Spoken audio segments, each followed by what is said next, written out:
That's me in the first grade, just a tad shorter than I am today. I still remember my teacher asked me, Jackie, what do you want to be when you grow up? I want to be a teacher. And then there was sixth grade. Miss Gamboa asked, Jackie, what do you want to do after high school? I want to be a teacher, like you. And then there was freshman year of high school.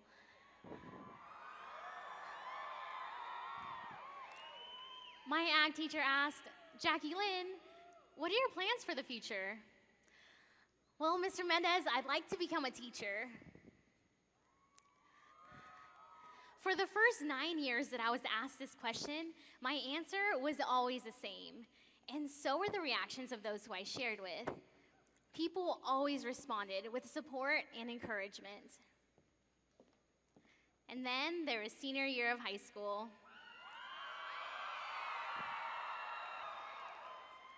Jackie, what are your career plans? Well, my ultimate career goal is to work for Disney in public relations. What? How? Can you do that? Is that even possible? My shift in future plans drew out a serious change in response from others. And when others didn't take my choice seriously, I was hurt. I dreaded being asked this question, not because I didn't know what I wanted to do in my life, but because I knew exactly what I wanted to do. And others, they didn't take my choice seriously. But you know what? If I were to allow their responses to change my mind, then I would probably start making a long list of excuses myself of why that career is beyond my reach and how I shouldn't waste my time. Excuses alone would completely wipe out my chances of reaching my ultimate career goal. Excuses.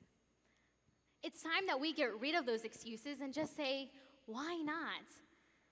By throwing out those excuses and just saying, why not? We open doors for others, and we open doors for ourselves. Let's first take a look at how saying why not can open doors for others. Let me share with you a story about a very special friend that I made this year on a chapter visit named Taylor Steele. Taylor helped teach me this lesson of why not through her story that she so bravely shared with me. It all started in junior high for her when she was at basketball camp. Things were going just fine until one morning, Taylor woke up with a huge mass in her lower abdomen. Within a few days, Taylor was diagnosed with ovarian cancer. At the age of 12, she faced a situation that no 12-year-old should ever have to face. In the 4 years since she has been battling this, she's gone through 6 surgeries and countless chemotherapy treatments. Those who meet Taylor and don't know about her situation would never guess what she's battling because she goes on with life, not showing her pain to the world or even giving them one little hint that she is sick. Those that do know Taylor would describe her as being incredibly strong, and I completely agree. One day, while laying in a hospital bed, Taylor began to hear a beeping noise from one of her medical computers and didn't know exactly what it meant. After trying to figure it out for just a moment, a little boy, about 5 years old, and laying in a hospital bed also, told Taylor exactly what it meant. Taylor was immediately shocked and saddened that a little boy half her age would know what every sound of a hospital indicated. It was at that moment that Taylor decided that she wanted to start her own nonprofit organization to help kids battling cancer, just like that little boy.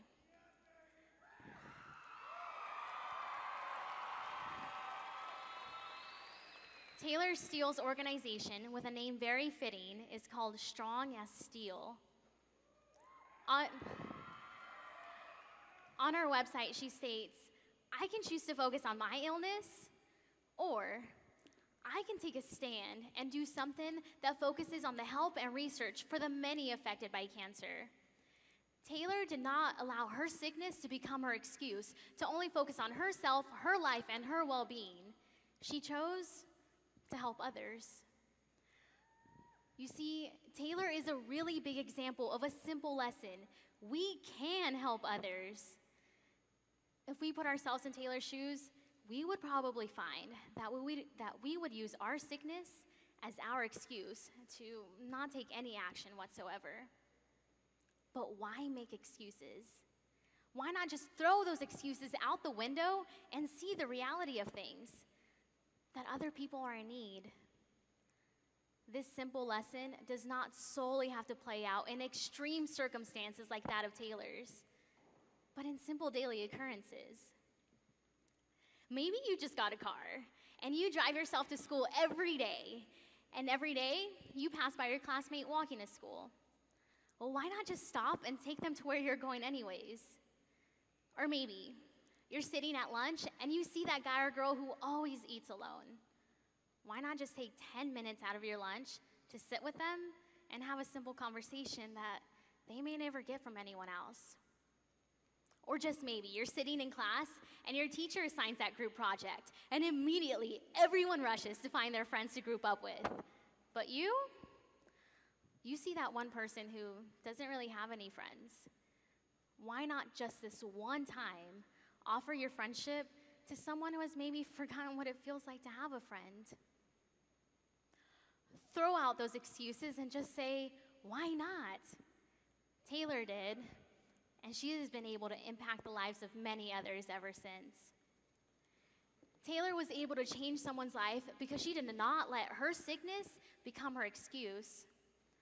By letting go of those excuses, we uncover the opportunity to dramatically change someone else's life, and we uncover the opportunity to dramatically change our own. Exactly 1 year ago, I took that step and made the decision to, for the first time, throw out all of my excuses and just go for it.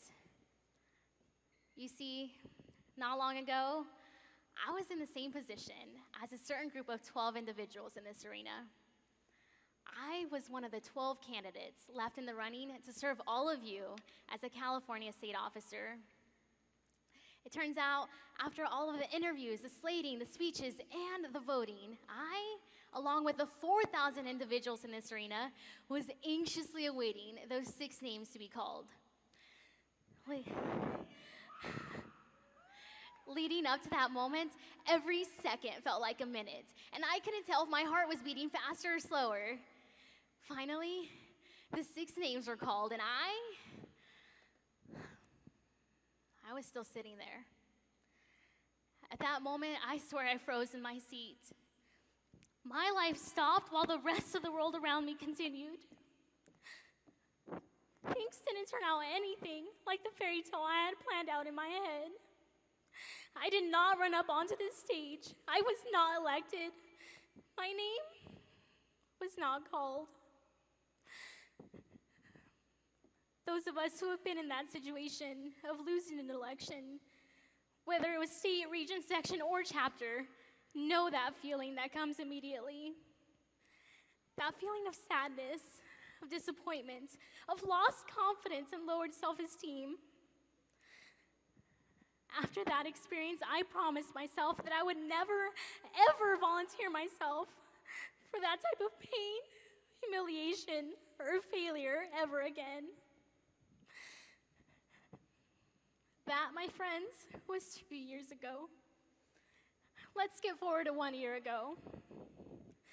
There I was, running for state office, again, voluntarily. What?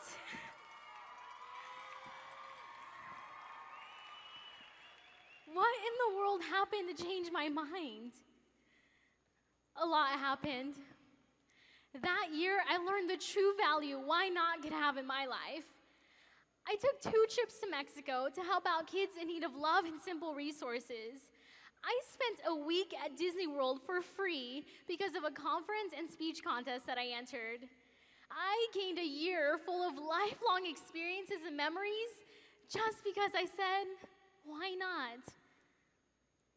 And then, when it came time to make the decision to run for state office again, it was my brother Jesse who helped me realize that all of my reasons for not running were simply excuses. With my brother's encouragement, I relied on my favorite quote. Don't let the fear of striking out keep you from playing the game. So I said, hey, why not? It's a whole new ball game and I want to play. Yes, I'm scared. Yes, I'm unsure, but why not? That was the first time that I ever remember taking a risk. But now that I know what could possibly spark from taking risks, I will never again let excuses get in my way. Just because I said, why not, I unveiled some true magic in my life. If I would have let excuses get the best of me, I wouldn't have met any of you. I would not have experienced this year. I would not have met Taylor. I would not be standing here today. And I wouldn't have all these new doors open to me. Maybe right now, you're considering joining that Parley Pro or judging team, but you know that you wouldn't have a ride to practice. So scratch on that idea. Or maybe you're considering trying out for that football team, cheer team, or officer team, but you're afraid of not making it on. So scratch on that idea also. What if we looked at these opportunities and responded with, why not? Becoming a part of that officer team could potentially open so many doors. It's time to stop the excuses, being scared, unsure, our pride, it being too risky, and just open that new door. When we were younger, we weren't afraid of all these risks. We weren't frightened by the idea of things not going our way. We didn't even acknowledge the fact that they might not.